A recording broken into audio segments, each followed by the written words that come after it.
Welcome into another edition of Trifecta Soccer Talk. I'm your host, Tanner Rebello. Today we're going to be talking about two different subjects.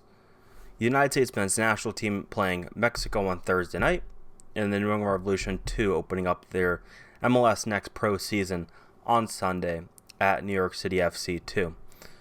So first we're going to jump into Revolution 2. Revs 2 is moving from USL League 1 to MLS Next Pro. MLS Next Pro was a league set up by Major League Soccer to build a bridge from their academies to their first teams. So this ensures that every team within Major League Soccer is going to have a path from their academy, so they can either get academy players time against professional players or sign those players who aren't necessarily ready for the first team to an MLS Next Pro contract, and then work them through the system. It also allows teams who are drafting MLS Super Draft picks or taking a shot on a player that may not be as proven or sure of them being Major League Soccer ready, to sign those players to an MLS Next Pro contract, or even if they're on a first team contract, to get them valuable playing time. And obviously, since we have seen Revs 2 a couple years ago, the Revolution have already capitalized on this ability to either bring a player from the academy through the second team to the first team, or bring a player from without the organization to within, and then promoting him into the first team.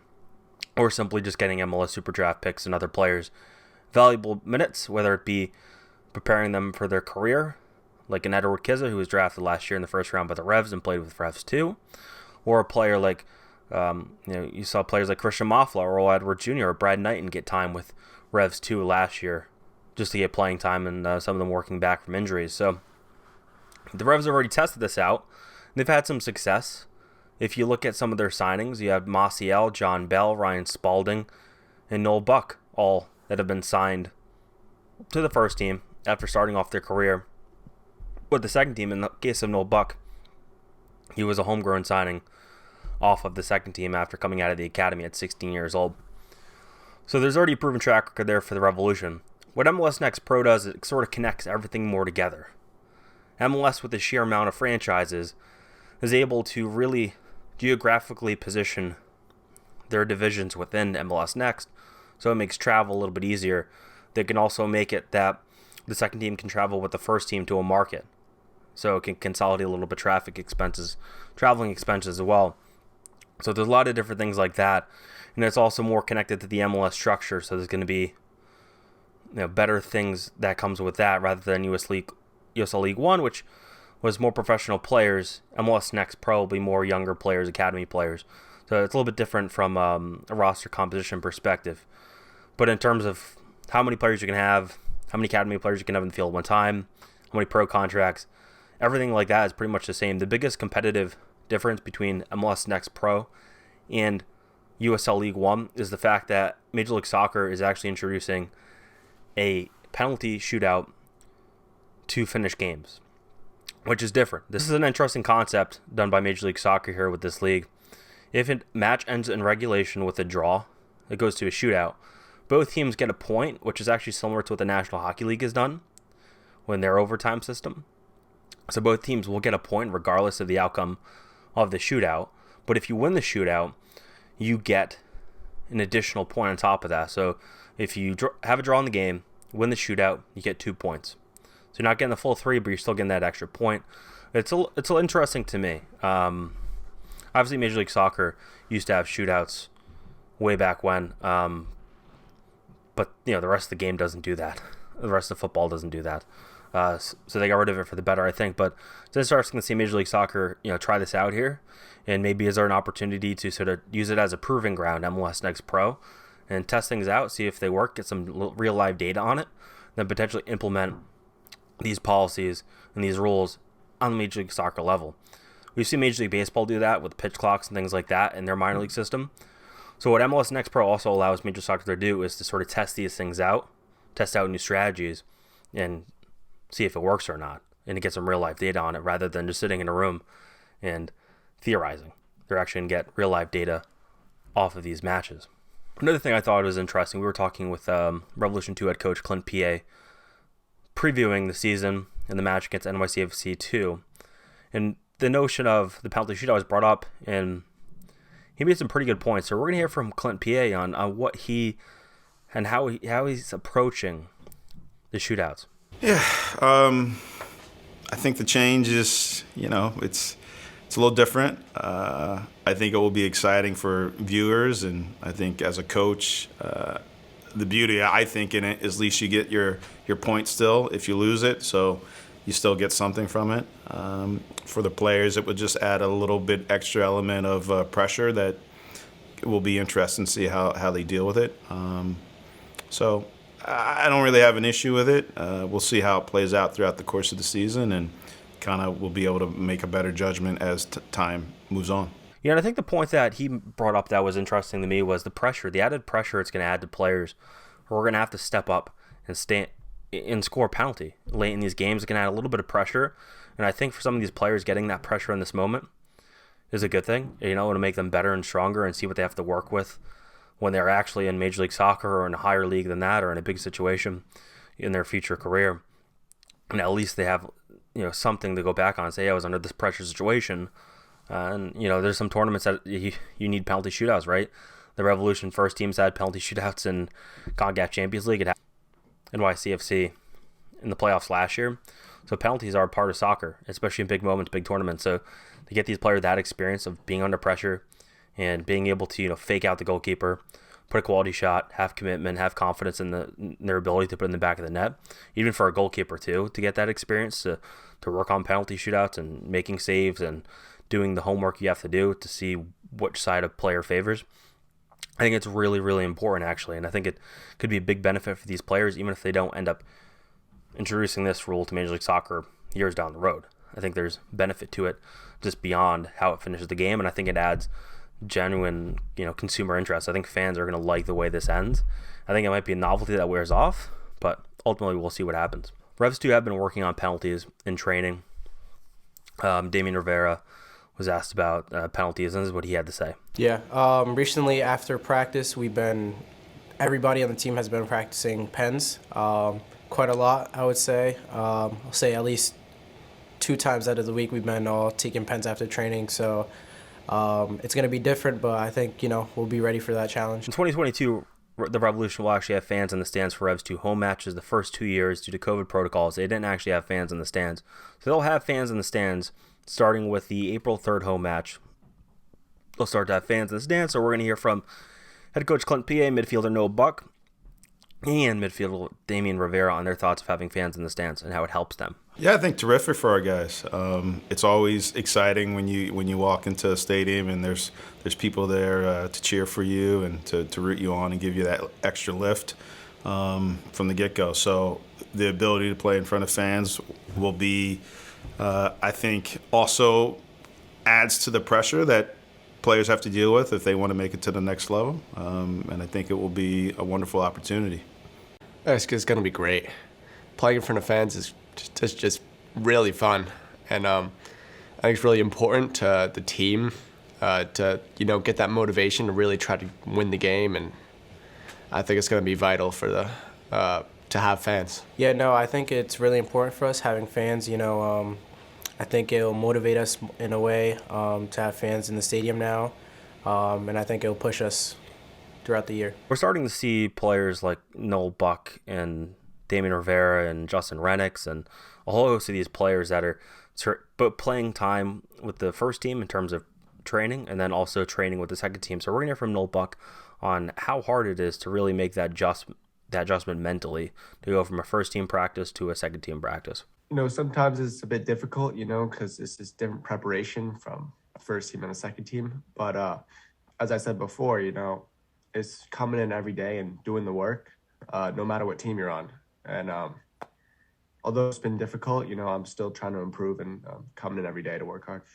On Thursday night at 10 p.m., the United States men's national team takes on Mexico. This is the final window for the United States in its effort to qualify for the 2022 FIFA World Cup that will take place in Qatar. This match against Mexico is in the Azteca at 10 o'clock at altitude with 40,000 fans in attendance. This is a venue they've never won before in a World Cup qualifier. In fact, in this window, the United States plays on the road in Costa Rica and in Mexico, both venues they have never won on the road in qualifying. So it's certainly going to be a difficult road for the men's national team. They only need 5 points to automatically qualify. There's a window, there's a chance they could actually do it against Mexico on Thursday night. The second the matches start, the math changes. But as we talk right now, the United States is in second place in the table. With 3 matches to go, it looks like Canada is going to probably get the first spot. They could fall out of it, but at this point, Canada is pretty much the only team that's locked up a spot in qualifying. I think if Canada goes pointless in these 3 matches, and if other teams maximize their potential, Canada would still be in that 4th spot, which would be an intercontinental playoff for a World Cup spot. So if you're the United States, you're looking to get in that top 3 where you automatically qualify. But there is if you fall into 4th, at least your hopes are still alive. There's been a lot of debate in regards to how the United States should approach this window. Because yes, the match in Mexico is very important, but they've never won at Azteca. They've never won there in a World Cup qualifier. There's a lot of bad mojo about it. And they're going to come home for the one home match in the set. It's going to be in Orlando against Panama. And that match could very well determine the United States' ability to qualify and get that automatic qualification for the World Cup. So the idea of playing an A team or B team versus Mexico, or vice versa, and saving your best team theoretically for the Panama game has come up in conversation. It's been talked about in podcasts, talked about on Twitter, talked about pretty much everywhere. And it's also been talked about in the United States men's national team coaching room. And we're going to hear from U.S. men's national team head coach Greg Berhalter on the idea of potentially going with an A team or B team against Mexico and how it plays up against Panama and how that conversation is actually a good one to have. I don't know what, something I was reading or listening to before camp. When I'm in camp, I shut off all outside media. But before it, I heard that argument. We should play a B team, and what I did is I took it to the staff and we debated it. We looked at all sides of it. We said, hey, does this have merit? And I think it was an important exercise to do for us to be able to do that. And we came out with our answer, and you'll see tomorrow. But, it's certainly, there's no harm in looking at both sides of this thing. And we know that the Panama game will be an important game, but we also know that Mexico will be an important game. We also know Costa Rica has the potential to be an important game. So our mindset is one game at a time. When you're talking about the United States men's national team, they're in a solid position right now. They have a lot of really good young players, and they are banged up a bit. They're not going to have the ability to play Matt Turner, Weston McKennie, Brennan Aronson, Sergino Dest. Those are some pretty big names, but they're not going to have them because these players are injured, unfortunately, and you're never really going to have a full assortment of every player that's in your player pool healthy for a World Cup window. That's just unrealistic given the sheer size of the pool. There's always going to be injuries, and unfortunately, they're dealing with some right now. But there's a lot of fear beyond that, fear of failing to qualify like the United States did in the last cycle. They were in a position in that last cycle to qualify for the World Cup, and they came up just short. And when you talk to the team, players on the team, they're not really talking about that fear. They're not feeling that fear, but they certainly understand how big a win at the Azteca would be. So we're gonna hear from winger Paul Arriola on the team not feeling fear. Now we're gonna hear from Chelsea midfielder Christian Pulisic on what it would mean to win tomorrow night at the Azteca. Yeah, I think, look, for us, it's the fear is not sensed within the group, right? We're a group that's very confident in ourselves and our own ability, and the way that everything that is the national team right now. We feel very confident that we will qualify. But for us, it's not even just about qualifying, right? It's about winning games, changing the way people see the U.S. And at the same time, I think this game coming up against Mexico is a great opportunity for us to go out there and show that we're continuously growing collectively and getting better as a nation. And yeah, I don't sense any fear within the group, and hopefully we have all learned from in this instance, my experience of being a part of that team. And for others, I think, they've learned from, the past that we need to be better. Of course, it would mean everything. We know it's not going to be easy. Of course, we've, got the better of them in the last couple games, but that means nothing coming into tomorrow's game. So we're going to need a battle. We're going to need another top performance and continuing to do the things that we have been doing in the past games against them. And we're going to need an amazing performance to win the game tomorrow. This match against Mexico, it means a lot. It means a lot to the team, it means a lot to the players, it means a lot to the fans, the media. This is, one of the biggest matches in the last 5 years for U.S. soccer, especially since that last World Cup qualifying window where they failed to qualify. They've never won in Mexico, and the realities in the past couple of meetings between the two sides outside of qualifying, and even in qualifying where the United States beat Mexico 2-0 in Cincinnati, the U.S. national team has gotten the better of this Mexican side. This is a Mexican side that is relying heavily on older players. They don't seem to want to really invest in the future of their federation when it comes to players and giving young players a chance, where the United States men's national team has a whole host of young players. If you look up and down the roster, it's a lot of young players, who are playing at the highest level of soccer on this planet. So it feels like, from the outside, you have the United States going towards the future in a positive manner. At the same time, Mexico seems to be sliding back. Now that can change, but at least for this qualifying window, that's how it feels. So if there was any time where the United States men's national team could theoretically win an Azteca in a World Cup qualifying window, it could be this one. It could be this chance, and that's how big this game is. If the United States is able to accomplish that and potentially get that much closer to qualification, it would send a message, not just to CONCACAF, but to the world, that the United States is taking that next step forward as a real player in this sport. Not only are you seeing American players play for Chelsea, Juventus, Barcelona, and other world-renowned clubs, but you're seeing now American players in Major League Soccer, or even non-American players, get sold to Europe for a considerable fee. Players like Ricardo Pepe went for $20 million from FC Dallas to go to Augsburg, or Tejan Buchanan for the Revolution, Canadian player, getting sold to Europe. So you're starting to see really the momentum of not only the U.S. national team, but Major League Soccer to move forward. But the reality is the United States men's national team, to get that next step, has to qualify for the World Cup. It looks like they're going to do that, but to be able to beat Mexico and to be able to say you're on the up and up and you're coming would be huge. I think one surprising thing has been the emergence of Canada. Canada's been great in this World Cup qualifying.